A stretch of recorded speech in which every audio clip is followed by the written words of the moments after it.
This is a live Q&A all about the universe. I go live every week and we talk about all the things. What is manifesting exactly? I'm going to answer that because I actually feel like I think about manifesting in a different way than other people do. Manifesting is, hey Elk, I'm glad you could make it. I'm sorry that I had to reschedule for Friday. Okay, what is manifesting exactly? So the way I think of manifesting, I think the way other people think of it is thinking of something you desire in your mind, like a new car, and then poofing it in your reality, right? Like, oh, I want this new car, and then you like pull the thing to you, and then suddenly you have like a new car. Like, I feel like that's how people think about manifesting, like poofing up like one object. But the way I view manifesting is a holistic reality creation. You are creating your reality all of the time. The reality you're living, you manifested. You created the reality you live in. You cannot receive what you are not a vibrational match for. Hence, like the manifesting for someone else. If they're not a vibrational match for the thing, like if they don't want the help, they literally cannot receive the help. And so, I think manifestation is a holistic creation process of you creating your reality. It's not even that your reality is separate from you. It's like you are your reality. Hey Shalinia, welcome. I'm excited you're here. So you are your reality. So manifestation is creating, how do I say, not like poofing up the car or the pile of cash or whatever, but creating a holistic reality all of the time. It's like the process of creation. That's how I view it, and that's how I teach it. And I also love that perspective because I feel like it is so much more achievable. Like, it puts you in the driver's seat of your life. It puts you in charge of your reality creation. So your reality, you can't not do it. You know what I mean? Like, you create 100% of your reality. You don't have to like put all this focus into like cash or something like that. Can you please talk about manifesting without getting jealous? Ooh, that's a interesting question. I like that perspective. Yes. I think what comes up for me, but you can ask follow-up questions if this is not what you meant. I think this question is twofold. I think one,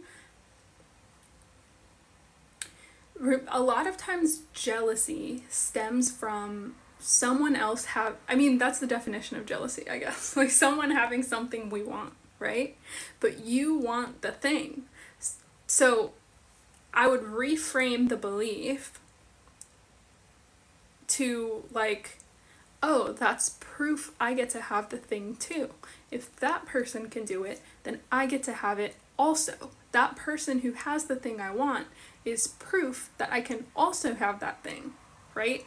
Instead of the energy of, oh, they have it, of course they get everything's so easy for them, blah, blah, blah. You know, whatever, like, envious thoughts come in your head, like, shift out of that and be like, look, if they can do it, I can do it too, and that's all you need to know. Think about, Roger Bannister is the first person to run a 4-minute mile.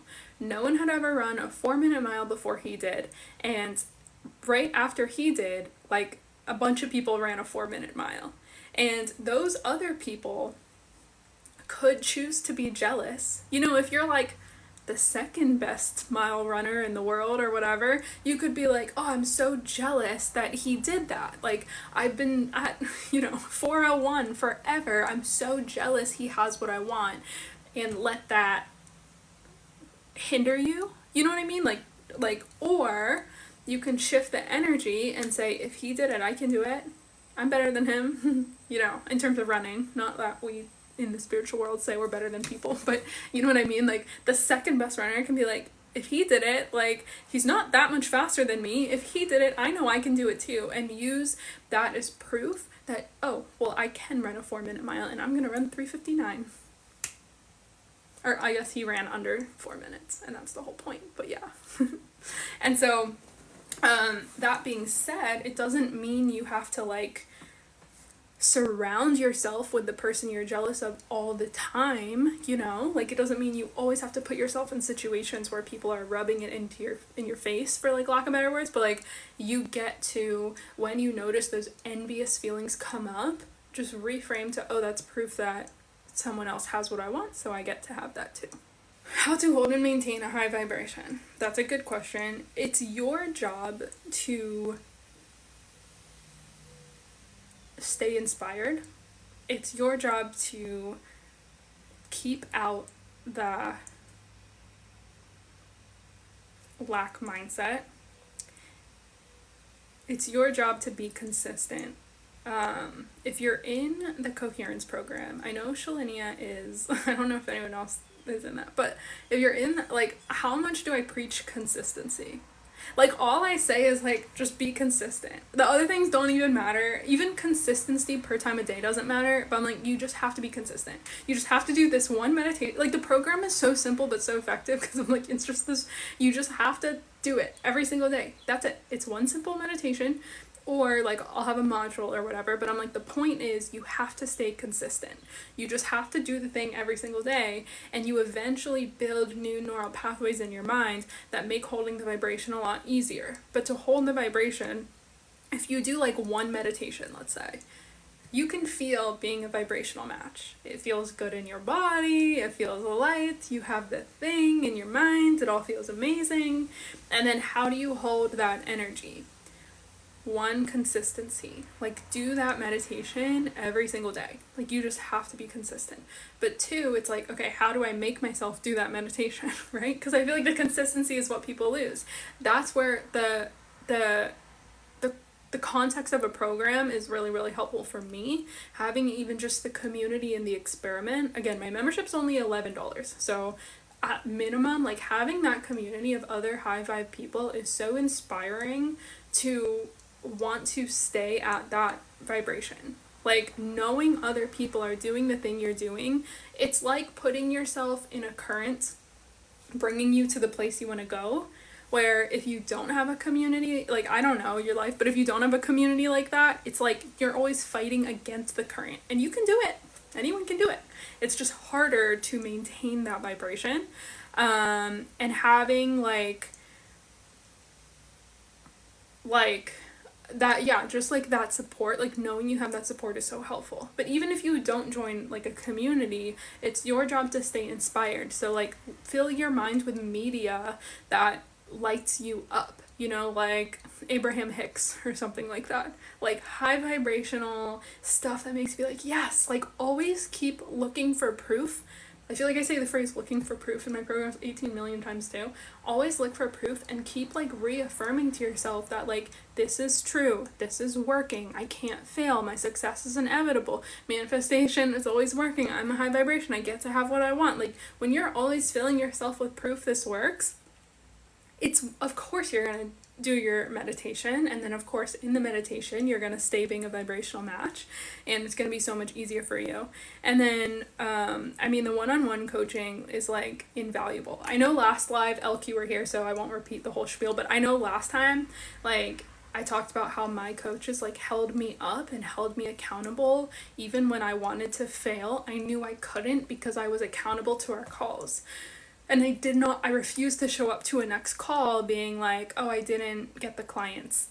And then when they asked me, well, did you do the things we talked about? And I said no. Like, I refused to say no. You know what I mean? Like, I just it had to work. And so having other people hold the vibration for me, even when I was feeling weak, is like above and beyond powerful. Like, every time I've hired a coach, I've 10x'd any or more, like any investment I've made in that coach, because they're holding the vibration for me has helped me elevate and quantum leap to a new level than I could even like see as possible. If the universe has a greater plan we cannot fathom, is it better to manifest to be in alignment to your higher self or to be specific? That's a great question. That is the whole premise of my coherence program. So this is what I believe. In my coherence program, which is just ending now, I designed it so the first part of the program is focusing on communication and getting in alignment with the universe. And then the second part is after you're in alignment, you're in alignment. So any desire that comes up is aligned. So you're communicating with the higher path of the universe and your desire. Like they're one and the same because you're in the flow of communication.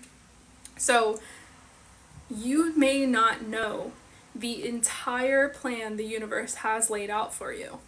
You may not see it at all, but you feel in your heart like, ooh, I feel like, going shopping today or something. So you take that inspired action. And then maybe when you're out shopping, you find this cute new dress that you really love and you buy it. You feel inspired to buy it, so you buy it. And then the next day, someone invites you to this networking event and you're like, I feel inspired to go, so I will, and you wear your new dress, and then at the networking event, someone comes up to you and says, I love your new dress, and it turns out that that person owns a company who's hiring, and they can't find a good employee for your exact skill set, and now you have a job. Because you got aligned with the universe, it created this whole plan for you to get the job you want. You didn't have to plot in your head the job thing, you just followed your inspired action one at a time, even if it didn't seem logical. Does that make sense? So I would never get specific if you feel like you're forcing the energy in your mind. I would never get specific if you feel like you are, like, I don't know how to explain, but you definitely have felt that energy. Like, oh, well, someone said I should be specific, so let me just think about it. I guess I'll have, like, a white desk. Like, if you're just making it up, don't do that. Get into alignment with the universe first. In my coherence program, first we focus on resonant frequencies with the universe. Then we talk about the electromagnetic field and creating from your creation field, your EM field, but also receiving information from the universe. And then after those two, you are in complete alignment, and then you can get specific because you have that communication channel established, and therefore your desires are aligned with the universe, like with the universe's divine plan. How often should you be consistent? Every day. Every day. Can you manifest without delay? Yeah, Lexi, you say, can you manifest to master violin in one day? Like, anything's possible. Like, yes. But if you don't have the belief, it'll never manifest. So if you have any duality that it's not possible, it won't be possible. Does that make sense? But like technically it is possible. Like there's people who Google it or whatever. Like people who woke up from a coma and like speak a different language. So in our body and consciousness, it is possible. Because we're interconnected in the holographic universe, as I like to say. We're all interconnected to this energy we can tap into at any time. We are abundance. It's our mind that causes limiting beliefs. So if we didn't have these limiting beliefs, we could do literally so much more, but we do have these limiting beliefs. So like I do have a limiting belief that I can't master a whole new language in one day. But physically it has to be possible because people wake up from a coma and are able to do it. So yes, you can see your manifestations without delay. It's physically possible. Yes. What about time travel? That's gonna have I could go on about that for a long time, so that's gonna have to be for a different day. How do you detach from your manifestation? That's a good question. There's a lot of ways. One, I just posted, I'll answer with this, but if you have another follow-up question, feel free to type. I'll stay until 1:30, so get your questions in. How do you detach from your manifestation? I posted this in the TikTok I just posted, like before I hopped on live, and I talked about this concept of manifesting without the money. So how can you get the thing you want without money? Like, if you want money so badly, is there a way to get the thing without the money? Like, do you understand the money is like a path? You want the money for something else. So how can you get that thing? Is it a feeling? Like, is it respect for yourself that you can just start feeling self-respect? Do you want to feel aliveness? So go do something that causes you to feel aliveness. Like, how can you bypass the money And then that can show, like if you wanted to manifest money, for example, now as you bypass it and you keep looking for proof that it's possible for you to do the thing without the money, you're training yourself, I don't need the money. I desire it and it would be fun, but I don't need it. And then bringing down that need level, now you're detached, and now it's even easier for you to manifest the money because, like, you can. Like, think about, like, Jesus Christ, you know him. He didn't care about money. That's his whole thing, right? Like, he didn't care, and he was just all about kindness and love and stuff. But, like, if he wanted money, like, he could manifest in a second. But he cares the least, but he could manifest the fastest. But he cared the least, so he just never did it. But he was so detached, he could get it at any time. So it's the whole paradox, yeah, like how less you want it, the faster you can get it. So one way I do it is find proof for myself I don't need it. I'm going to go. Thank you all for joining. I will be back next Wednesday at noon. Wednesday's the usual time I will go on. I had to reschedule to Friday this week because I was traveling and I was in the car and like the data kept popping in and out, and I'm like, okay, let me just do Friday when I'm like home and settled. But next week I'll be on Wednesday at noon. That's when I hop on here. I hope to see you guys back. In the meantime, join the experiment, join one-on-one coaching, take whatever action you need to do that excites you to ensure your abundant future. And I was gonna say one more thing. Oh, after this live, I'll have a link to register for next week's live. So you'll get like an auto notification so you don't forget if you had fun here. So thank you guys. Oh, synchronicity because I couldn't make Wednesday. Well, perfect. Perfect. You should run a podcast. Ooh, thank you. I've thought about it. Okay. Bye guys. See you next week.